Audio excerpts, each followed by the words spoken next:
The country stopped to see this. You won't believe what the young girl did with the horse. Just one gesture and the animal became motionless. The video exploded on the internet and generated controversy everywhere. Now everyone wants to know if it's talent or trickery. If this story interests you, don't forget to subscribe to our channel and tell us what city you're watching from. We continue. I promise this will be the best story you'll hear in your life. The sun had not yet risen when Emily crossed the gate of Green Hope Ranch in Oakville, California. At 16, she carried on her shoulders a responsibility that few her age knew, caring for Storm, a black stallion that had arrived at the location 2 weeks earlier, coming from a failing breeding farm. The animal had arrived restless, distrustful, with eyes always alert to any sudden movement. On that March morning, Emily couldn't imagine that her life would change forever. As she walked toward the paddock, she heard in the distance Storm's agitated neighing. Something was different. Her steps accelerated when she noticed that other employees were already gathering near the fence, all keeping a safe distance. "He's very agitated today, girl," said Mike, the most experienced ranch hand on the property. "Better not get too close.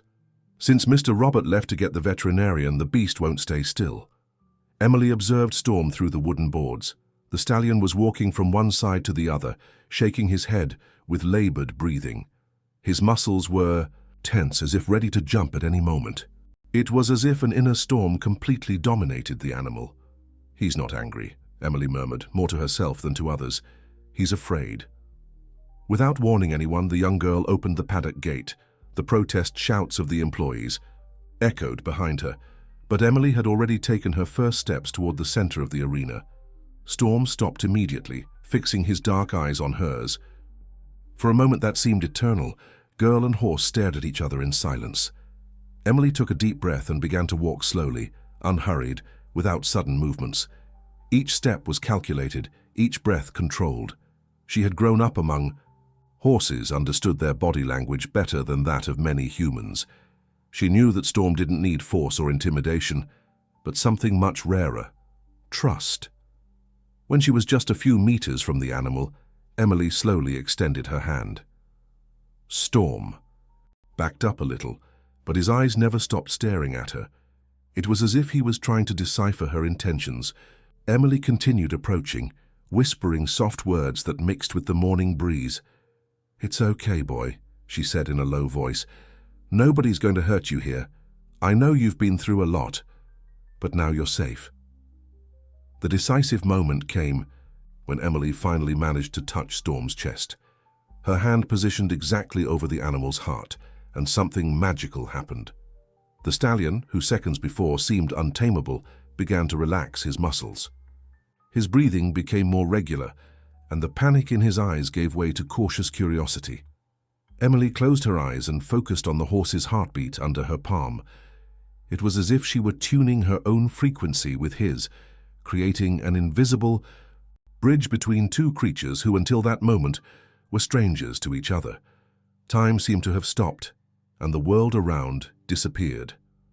When she opened her eyes, Emily found Storm completely calm, with his head lowered, almost touching her shoulder.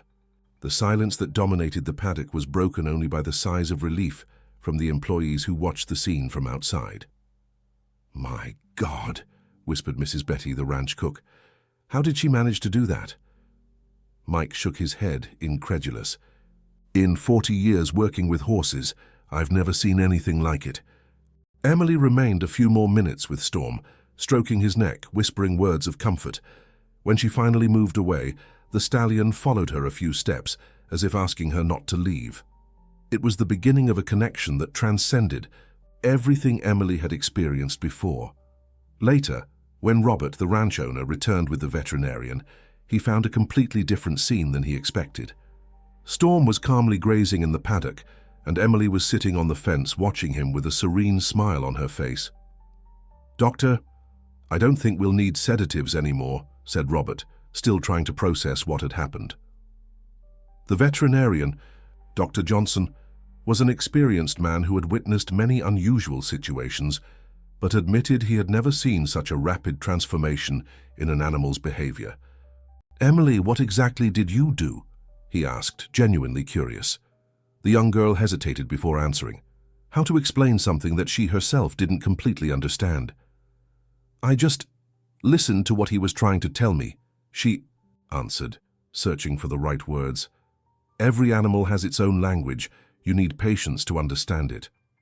Dr. Johnson jotted down some observations in his notebook, but Emily noticed he was still skeptical. It was natural, after all. What had happened defied everything known about equine behavior. How could a teenager calm a traumatized stallion with just a touch? In the days that followed, the ranch routine completely changed. Emily began to be requested whenever any animal showed signs of stress or agitation. Her reputation grew with each success, and soon farmers from neighboring towns began to seek her out to help with problematic horses. What Emily didn't know was that her mother, Karen, had secretly filmed the first encounter with Storm. Concerned about her daughter's safety, Karen wanted to have a record of what had happened to show her husband, who was traveling for work.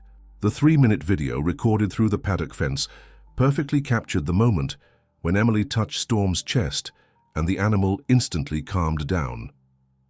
A week later, driven by curiosity and maternal pride, Karen decided to share the video on her social media. "My daughter and her special gift," she wrote in the caption, without imagining the consequences this would bring.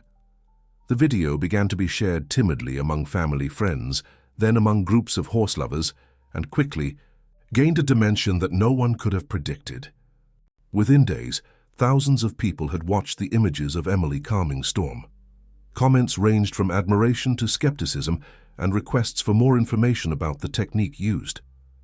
Emily discovered the viral nature of the video when she arrived at school and found classmates showing their own phones to her.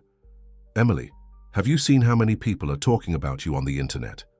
asked Sophie, her best friend, with eyes shining with excitement.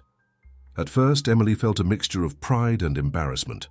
On one hand, she was happy that more people could learn about the beauty of communication between humans and animals. On the other, she felt exposed, as if an intimate and special moment had been revealed to the entire world without her permission. As the days passed, the implications of the exposure began to become clearer.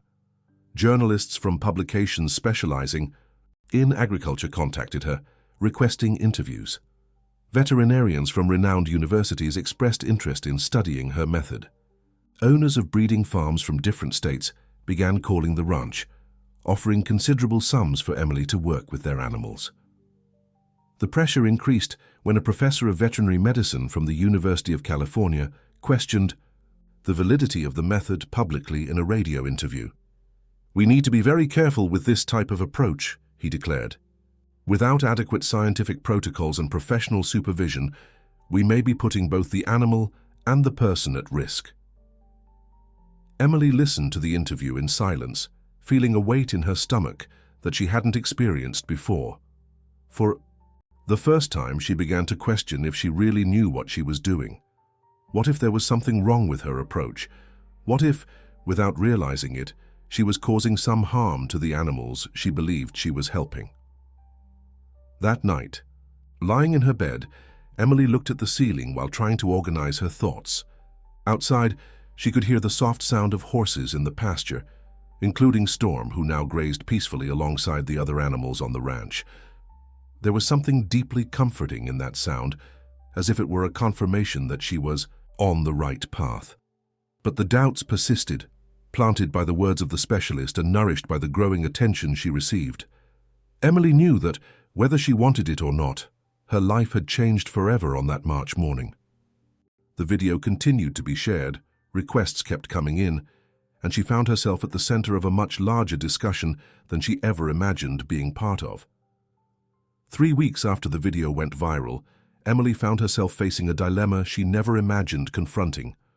Green Hope Ranch, which before received at most a few visitors per month, was now sought out daily by journalists, curious people, and equine industry professionals. Robert had to hire a security guard to control the flow of people who appeared without warning. "Emily, we need to talk," said Dr. Johnson one April morning when he arrived at the ranch, accompanied by two veterinary colleagues from the city. "We would like to propose some tests to scientifically document your method." The proposal was tempting and frightening at the same time. The veterinarians explained that they wanted to film Emily working with different horses, measuring the animal's heart rates before, during, and after contact. They also wanted to analyze blood cortisol levels to objectively measure stress. "Do you think I don't really know what I'm doing?" asked Emily with a touch of hurt in her voice. "It's not about that," Dr. Johnson responded patiently. "It's about proving to the world that your method works. With scientific data, no one will be able to question the validity of what you do." Emily's parents met that night to discuss the proposal. Karen was concerned about the pressure her daughter was facing, while her father, Michael, saw the research as an opportunity to protect Emily from unfounded criticism. "Honey," said Michael, holding the hands of his wife and daughter, "the decision is yours. But remember that if you really have a special gift, maybe it's your responsibility to share it with the world in the most responsible way possible." Emily agreed to the tests, but imposed one condition. She wanted to participate in the entire planning process to ensure that animal welfare was always the top priority. For 2 weeks, she worked with the veterinarians to develop protocols that were scientifically rigorous, but also respectful to the horses. The first official test was scheduled for a Thursday morning at a neutral property in Riverside. 5. Horses with different behavioral histories were selected, and a professional film crew was hired to document everything. Emily could barely sleep the night before, anxious about the responsibility of proving that her method worked under scientific scrutiny. The first horse, a mare named Star, had developed a phobia of male handlers after a traumatic episode. When Emily approached, the heart monitors showed an elevated frequency, typical of an animal in a state of alert. But as Emily applied her technique, whispering soft words and gradually positioning her hand on the mare's chest, the numbers on the screen began to visibly decrease. "Amazing," murmured one of the observing veterinarians, furiously taking notes on his clipboard. The heart rate dropped from 85 to 52 beats per minute in less than 3 minutes. The tests continued throughout the day, with consistently positive results. Each animal reacted slightly differently, but the pattern was always the same: significant reduction in signs of stress and increased docility. Emily felt relieved, but also emotionally exhausted. It was very different working under the watchful eyes of cameras and specialists than in the quiet intimacy of the ranch. During the lunch break, Emily moved away from the group and sat alone under a tree. The constant pressure was beginning to affect her natural connection with the animals. She noticed that she was worrying more about performing than genuinely connecting, and this deeply bothered her. "May I sit?" asked a voice behind her. Emily turned and saw Dr. Johnson approaching with a plate of food. "Of course," she replied, making space on the fallen log where she was sitting. They ate in silence for a few minutes before Dr. Johnson spoke again. "You know, Emily, when I was young like you, I also believed I could understand animals in a special way. Over time, university and practice taught me that science is more reliable than intuition." Emily looked at him with curiosity, realizing he was about to share something important. "But today, seeing you work," continued the veterinarian, "I'm beginning to think that maybe I lost something important along the way. Maybe science and intuition don't need to be enemies." These words brought unexpected relief to Emily.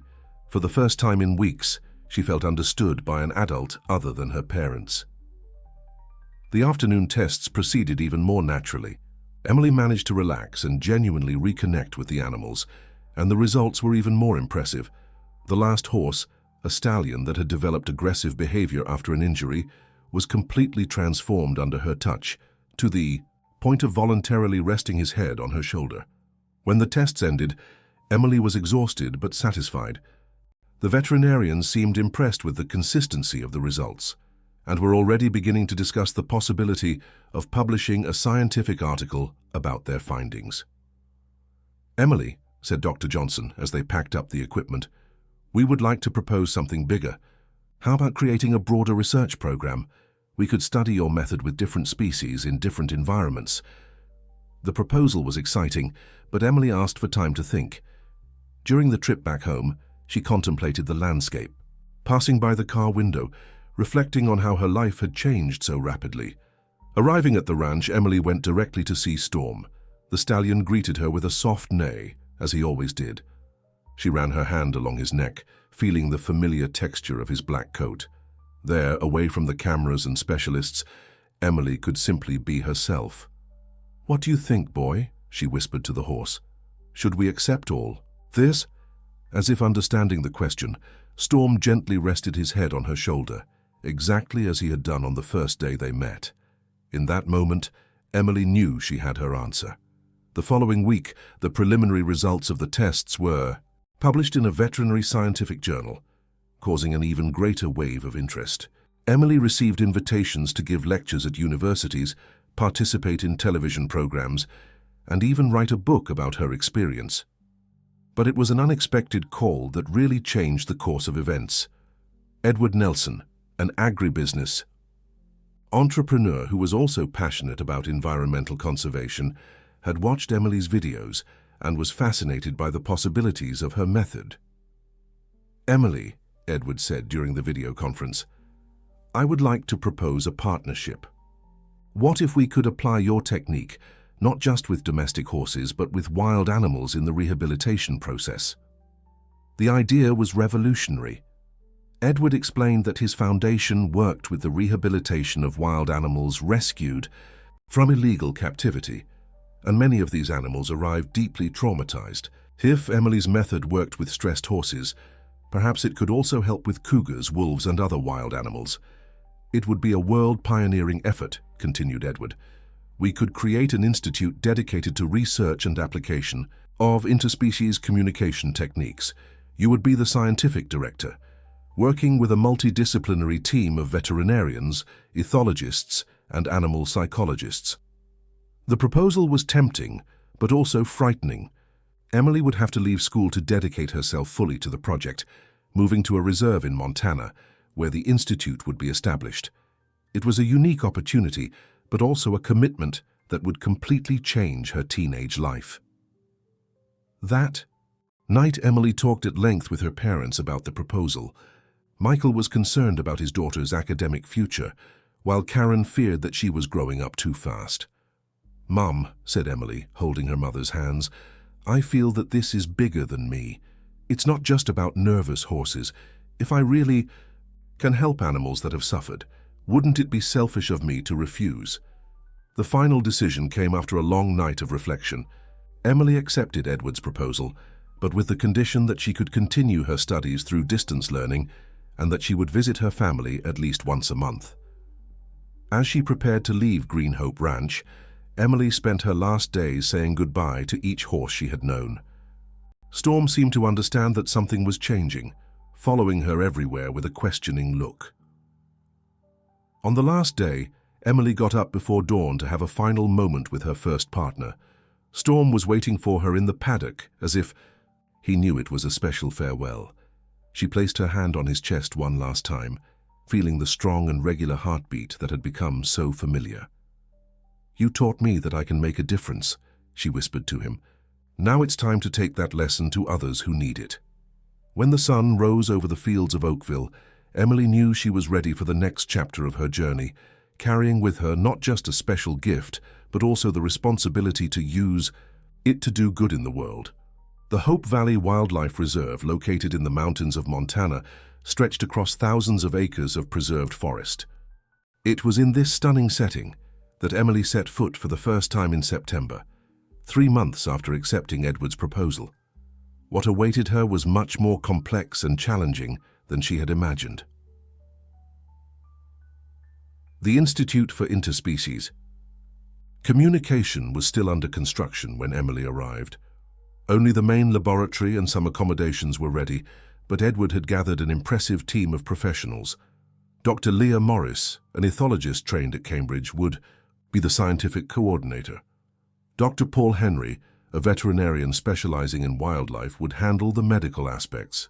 And Mark, a young programmer passionate about artificial intelligence, was developing systems to monitor and analyze animal behavior in real time. "Emily, welcome to the future," said Edward as he took her to see the facilities. "Here you will have everything you need to expand your gift in ways you never imagined possible." The first days were intense adaptation and learning.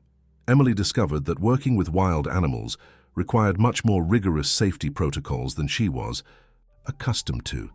Each approach was carefully planned, with veterinarians and handlers always nearby, monitoring equipment constantly active. Her first challenge was with Luna, a female jaguar that had been rescued from an illegal zoo. The animal had arrived at the rehabilitation center in a critical state of stress, refusing to eat and displaying stereotypical behaviors typical of animals kept in inadequate captivity. All conventional treatments had failed. "She needs to relearn how to trust," explained Dr. Leah as they observed Luna through a security camera. "The trauma she suffered created a barrier that we haven't been able to cross with traditional methods." Emily studied Luna's behavior for a week before attempting any direct approach. The jaguar walked incessantly from one side to another in her enclosure, always avoiding looking directly at humans. It was as if she were living in her own world, disconnected from everything around her. When the moment for the first contact finally arrived, Emily felt more nervous than she had ever been. Working with Storm and other horses was one thing, but a jaguar was a wild predator with enough strength to cause serious damage if something went wrong. "Remember," said Dr. Paul Henry, as they checked the safety equipment for the third time, "if she shows any sign of aggression, you back away. Immediately. We have tranquilizer darts ready if necessary." Emily nodded, but inside she knew that relying too much on safety equipment could harm the connection she needed to establish. Animals are extremely sensitive to human fear and tension. If she entered the enclosure already expecting problems, Luna would certainly perceive it. The first session lasted only 10 minutes. Emily managed to approach within 2 meters of the jaguar before Luna retreated to the farthest corner of the enclosure. There was no physical contact, but Emily noticed something important. For a few seconds, Luna had maintained eye contact with her without showing aggression. It was a subtle but significant progress. "The sensors show that her heart rate remained stable during your approach," reported Mark, analyzing the data in real time. "That's more than we've achieved in weeks of conventional attempts." Sessions with Luna became a daily routine. Gradually, Emily earned the jaguar's trust, who began to approach voluntarily during her visits. The decisive moment came in the third week, when Emily finally managed to lightly touch Luna's nose through the bars of the enclosure. The effect was immediate and impressive. Luna, who had spent months avoiding any interaction, pressed her head against the bars and began to purr softly. It was a sound that the handlers had never heard from her, a clear sign that something fundamental had changed. "I've never seen anything like it," whispered Dr. Leah, with tears in her eyes. "In 20 years studying wild feline behavior, I've never witnessed such a rapid and profound transformation." The success with Luna opened doors to even more challenging cases. Emily was introduced to Max, a wolf that had been found orphaned as a pup and incorrectly raised by a family that treated him like a domestic dog. When he grew up, Max became aggressive and confused, not knowing if he was wild or domestic, rejected by both other wolves and humans. The work with Max required a completely different approach. While Luna needed to relearn how to trust, Max needed to discover his own identity. Emily spent weeks observing his behavior, trying to understand the internal conflicts that tormented him. The answer came during a night storm in October. Emily was doing her final rounds when she heard Max howling in a different way than usual. It wasn't the typical calling howl of wolves, but something that seemed to express a deep and confused pain. Contradicting all safety protocols, Emily went out to find Max in the middle of the storm. She found him in the center of his territory, standing in the rain with his muzzle raised to the sky. When he saw her approaching, he showed neither surprise nor fear, as if he had been waiting for her. Emily approached slowly, soaked by the rain, and extended her hand toward Max. For a moment that seemed eternal, the two stared at each other in the middle of the storm. Then, in a gesture that surprised even Emily, Max approached and allowed her to touch his chest, exactly as she did with the horses. What happened next was something Emily would never forget. Through the touch, she could feel the confusion and loneliness that tormented Max. It was as if all his doubts about identity were transmitted through that contact. Emily closed her eyes and tried to send back a message of acceptance and understanding. From that night on, Max began to behave in a more balanced way, showing both wild characteristics and an unprecedented ability to coexist peacefully with humans.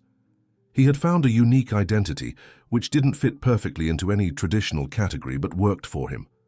The work at the Institute began to attract international attention. Researchers from different countries requested visits to observe Emily's techniques in action. Documentaries were filmed, scientific articles published, and invitations to world conferences began to arrive daily. But recognition also brought criticism and skepticism. A group of European scientists published an article questioning the scientific validity of the Institute's methods, claiming that there was no adequate control in the research and that the results could be explained by conventional factors. The harshest criticism came from Dr. Friedrich Miller, a renowned German ethologist who accused the Institute of promoting pseudoscience disguised as innovation. In a televised interview, he declared, "What this young woman does may appear impressive, but it lacks scientific rigor. We're playing with fire by romanticizing techniques that haven't been adequately tested." Dr. Miller's words hit Emily deeply. For the first time since she began her work, she seriously began to question if she was on the right path. What if the criticisms were correct? What if she was deceiving herself and everyone around her? The doubt intensified when an almost tragic incident occurred during a session with a new animal. Jaguar, a male mountain lion that had been rescued from traffickers, reacted in an unexpectedly aggressive way during an attempt at contact. Emily managed to back away in time, but the incident left her shaken and questioning her own limits. "Maybe I'm trying to force something that doesn't exist," Emily confessed to Edward that night as they walked through the reserve under the starry sky. "Maybe I just got lucky with some animals, and now I'm trying to turn it into something bigger than it really is." Edward stopped walking and turned to her with a serious expression. "Emily, you saved Luna's life. You gave Max his identity back. You've helped dozens of animals overcome traumas that condemned them to a life of suffering. That's not luck, it's a real gift." "But what if the critics are right?" Emily insisted. "What if I'm deceiving everyone, including myself?" "Then prove." "So I'm wrong," Edward replied simply. "Accept the challenge. Let's create even more rigorous protocols. Invite the critics themselves to observe. Document everything with absolute transparency." That's how the idea of the Great Scientific Challenge was born.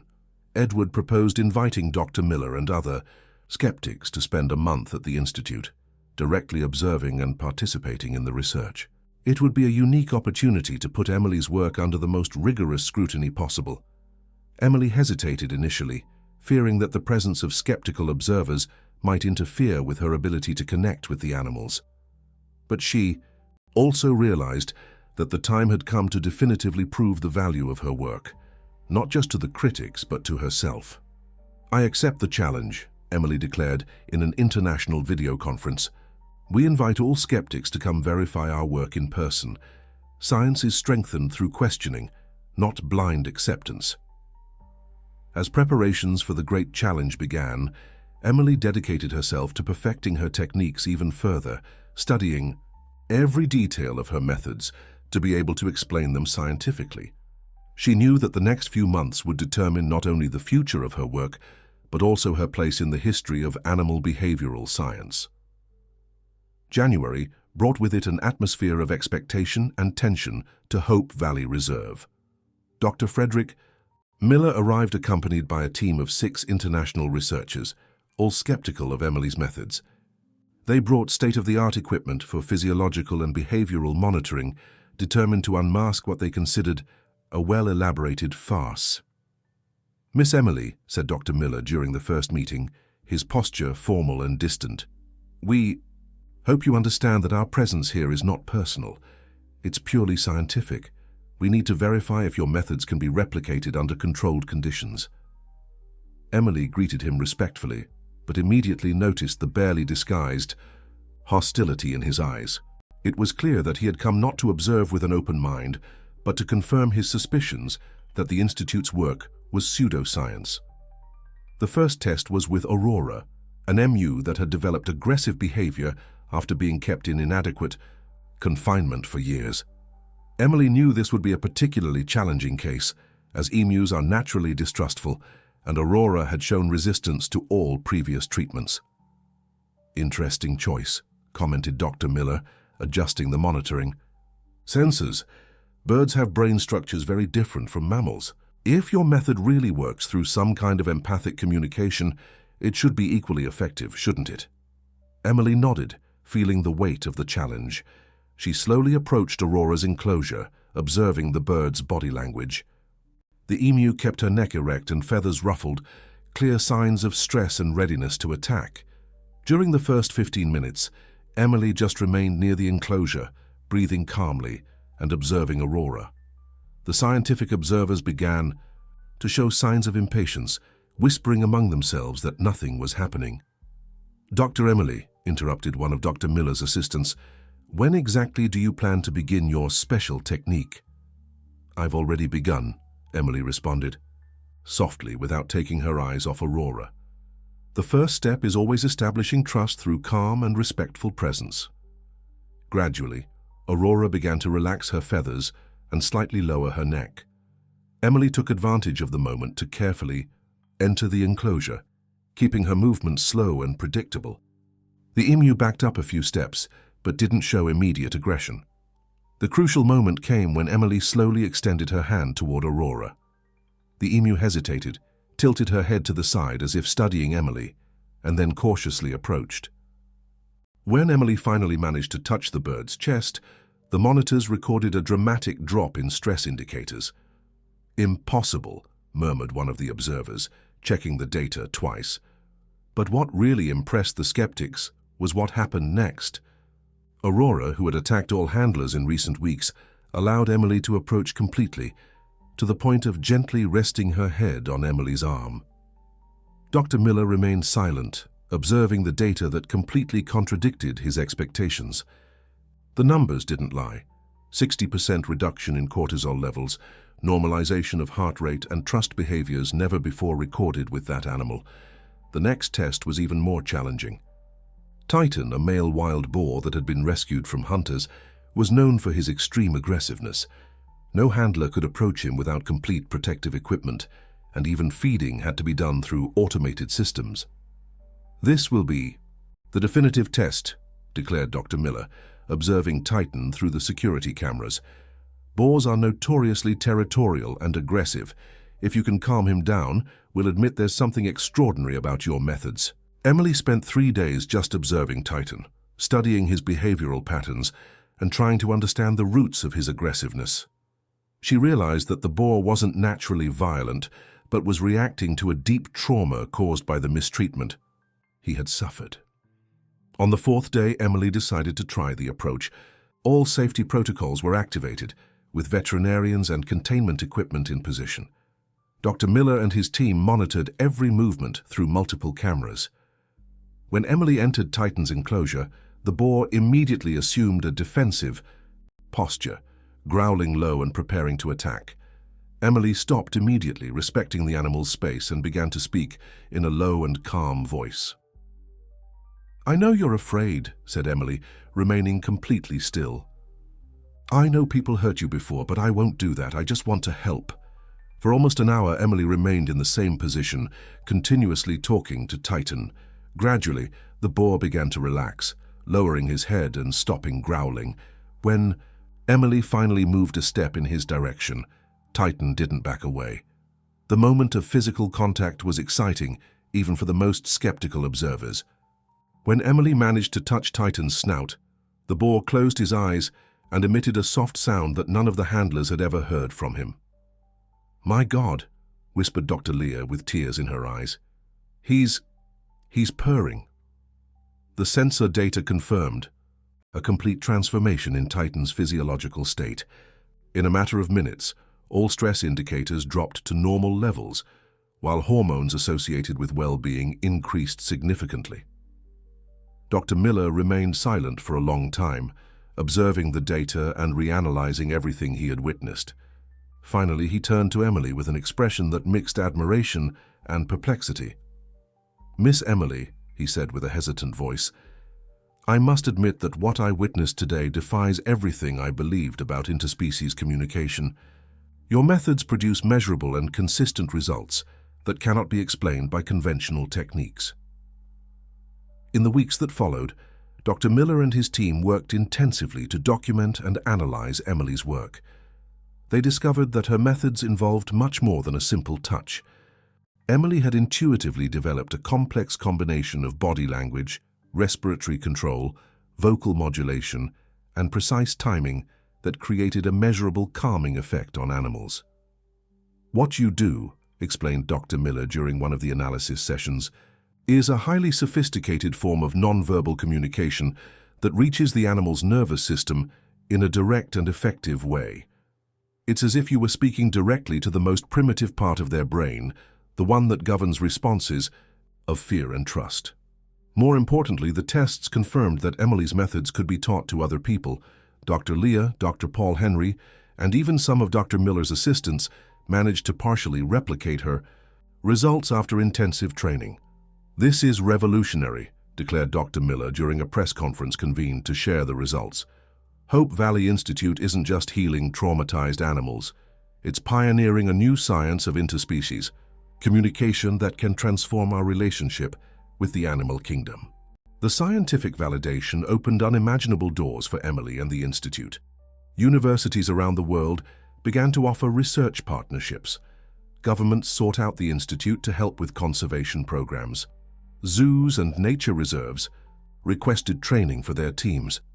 But the most special moment came when Emily received an unexpected invitation. Storm, her first partner at Green Hope Ranch, needed special care in his advanced age. Robert, the ranch owner, asked if Emily could visit him. When Emily arrived at the ranch where it all began, she found Storm calmer and wiser, but still with that special gleam in his eyes. The stallion recognized her immediately, approaching, with the same affection as always. "Look who's here," said Mike, the old ranch hand, with a nostalgic smile. "He never forgot you, girl. Whenever someone new arrived, he would go to the fence looking for you." Emily hugged Storm's neck, feeling emotion take over her heart. It was there, in that simple and beloved place, that everything had begun. 16-year-old girl with a special gift and a traumatized horse that needed help. "Thank you, my friend," Emily whispered in his ear. "You taught me that love can heal any wound." 2 years later, Hope Valley Institute had become a world reference in interspecies communication and rehabilitation of traumatized animals. Emily, now 19, divided her time between research, teaching, and direct care for animals that arrived at the center. Dr. Miller had become one of the greatest defenders of her work, publishing scientific articles that validated and expanded the Institute's methods.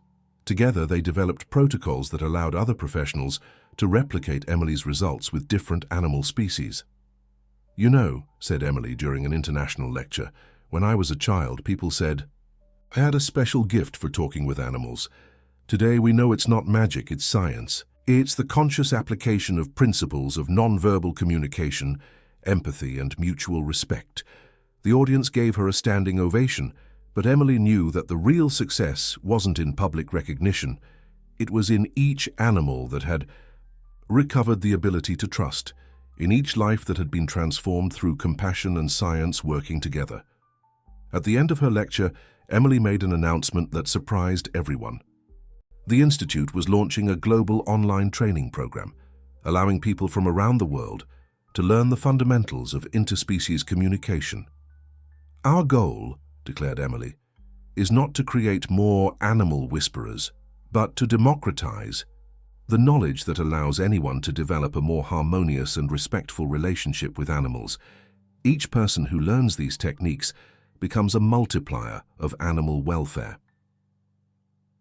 When Emily left the stage that night, she remembered the video her mother had posted on social media years before, a simple 3-minute record that had changed her life forever. Now thousands of similar videos circulated on the internet, showing people around the world applying the Institute's methods with their own animals. The girl who once touched the heart of a frightened stallion had become a woman who touched the heart of the world. One person at a time, one animal at a time. And the most beautiful thing of all was knowing that this was just the beginning of a silent revolution based on compassion, respect, and the unwavering belief that love always finds a way to heal. The end, dear listeners. We hope that Emily and Storm's journey has deeply touched your hearts. This story reminds us that sometimes the most extraordinary gifts begin with the simplest gestures, and that true magic happens when we unite intuition, science, and compassion. To continue exploring stories that celebrate the connection between humans and animals, find our special playlist by clicking here. If this narrative moved you as much as it moves us to tell it, don't forget to subscribe to our channel and leave your like on the video. Every day we bring unique stories that explore the beauty and complexity of life, showing that each person has the power to make a difference in the world. Share your own experiences with animals in the comments. We want to